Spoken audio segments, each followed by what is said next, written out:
I was involved in a school shooting where one of my classmates passed away. However, the entire scenario turned out to be a prank, and I think my brother was the one behind it all. Plus, all updates. I was sitting in my engineering lecture when the sound of a shotgun firing off blasted outside, and everyone went into panic. I dived under my desk, while roughly 5 or 6 students all started running towards the giant metal structure at the front of the room to hide behind. All of these students managed to fit behind it, except for one. He was the frailest and smallest one, and was pushed out by the others. He was the only one out in the open, and he turned around and tried to force his way in underneath the professor's desk. However, our professor insisted there was only enough room for one, and he too pushed the student away. At that moment, he completely froze. He was out in the open, not moving for a solid 20 seconds, before he started clutching his chest. He collapsed on the floor and began having a fear-induced heart attack. Nobody rushed over to help him, as nobody was willing to risk their life for his, and we watched him pass away. The shooter, however, was still outside. At that moment, as selfish as it may sound, the only thing I could think of was that I needed to stay still, stay quiet, and not draw attention to myself. I was shaking so badly under that desk. It felt like the walls were closing in on me, and I couldn't breathe. My mind kept racing. What if the shooter came into our classroom next? I tried to control my breathing, but it was so hard. I could hear some of the other students around me crying and whispering prayers under their breath. Minutes passed, but they felt like hours. As I'm crouched under the desk, trying not to lose it completely,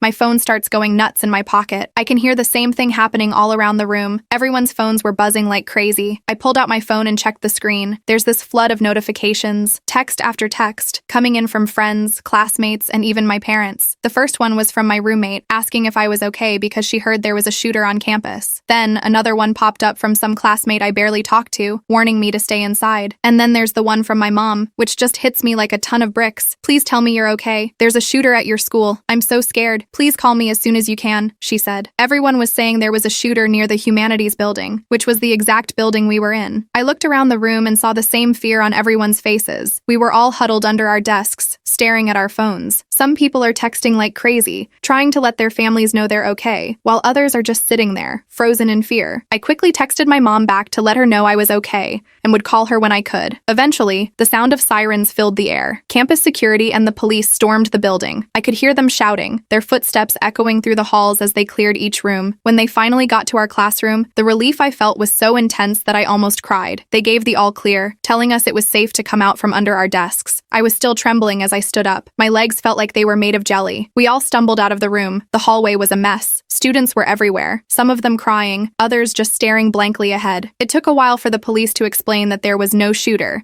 and that the 2 gunshots we heard was an accidental discharge by a campus security officer responding to a false report. But by then, it didn't matter. The damage was done. Our classmate was dead, and the entire campus was in shock. As soon as I could, I pulled out my phone and texted my brother Mark. He's also a student at the same university, and I needed to make sure he was okay. I texted him and asked if he was safe. It felt like an eternity before he replied, even though it was probably just a few seconds. He responded, and I could finally breathe. He said he was fine, locked down in another building, and asked if I was okay. I told him I was fine, but the truth was I wasn't. I don't think anyone on campus was fine after what had just happened. I saw my classmate pass away right in front of me. That night, I went to Mark's apartment. I needed to see him to know for sure that he was okay. When I got there, I expected him to be as shaken up as I was. I thought we'd sit and talk about what happened, but when he opened the door, he was different than I expected. He was eerily calm. He greeted me at the door, and I asked him if he was okay. He said that he was fine, and I followed him into the apartment. The place was a mess, which was strange for Mark. He was usually pretty tidy, but empty coffee cups and papers were scattered everywhere. It looked like he hadn't been taking care of himself, but he didn't seem to care. We sat down and I tried to talk to him about what had happened, but he kept deflecting. Every time I brought up the incident, he'd change the subject or give me some vague answer that didn't really say anything. It was frustrating, but I didn't want to push him too hard. I figured maybe he was dealing with it in his own way, and I just needed to give him some space. But over the next few days, things only got stranger. Mark became more and more secretive. He'd leave the room to take phone calls, and when I asked him who he was talking to, he'd just shrug and say it was no one important. He started avoiding certain parts of campus, especially where the incident occurred, even though he had a class in the humanities building twice a week. And every time I tried to ask him about it, he'd brush me off or get defensive. I couldn't shake the feeling that something was seriously wrong. It was like he was hiding something from me, and I hated it. I'd always been close with Mark, and we've never kept secrets from each other. So why was he acting like this now? When I heard him talking on the phone late one night, I couldn't help myself. I had to know what was going on. I crept down the hallway, trying to be as quiet as possible, and pressed my ear against his bedroom door. My heart was pounding so loud I was sure he'd hear it. I strained to make out what he was saying, but his voice was muffled. I could only catch bits and pieces, but then, clear as day, I heard 3 words that sent chills down my spine. Wasn't supposed to. I froze, trying to process what I'd just heard. Wasn't supposed to what? I thought of the possibilities and none of them were good. I didn't dare stick around to hear more. I quickly tiptoed back down the hall and threw myself onto the living room couch, threw something on the TV and tried to pretend I'd been watching it the whole time. A few moments later, I heard Mark hang up the phone. He walked into the living room and I forced myself to act natural. But inside, I was freaking out, trying to piece together what those 3 words could possibly mean. I started to get suspicious. I knew something was going on and I was determined to find out what it was. I started digging around, talking to people who knew him, trying to figure out what he was up to. It didn't take long before I found something that made my stomach drop. Mark had been spending a lot of time with a group of students notorious for pulling extreme pranks. These weren't harmless or funny, they were dangerous, the kind that could get people seriously hurt. The more I found out, the worse it got. I couldn't believe that Mark would get involved with people like that, but the evidence was piling up. I didn't want to jump to conclusions, but I had a gut feeling that this group had something to do with what happened that day on campus. I tried to confront Mark about it, but he just got more defensive and more evasive. It was like he was a completely different person, and I didn't know what to do. Then one night I went to his apartment again. I was determined to get some answers. When I got there, I heard voices coming from inside. Mark was arguing with someone, and they didn't know I was outside the door listening. What I heard made my blood run cold. They were talking about the incident, about how it was supposed to be a prank. They had staged the whole active shooter scenario as a joke,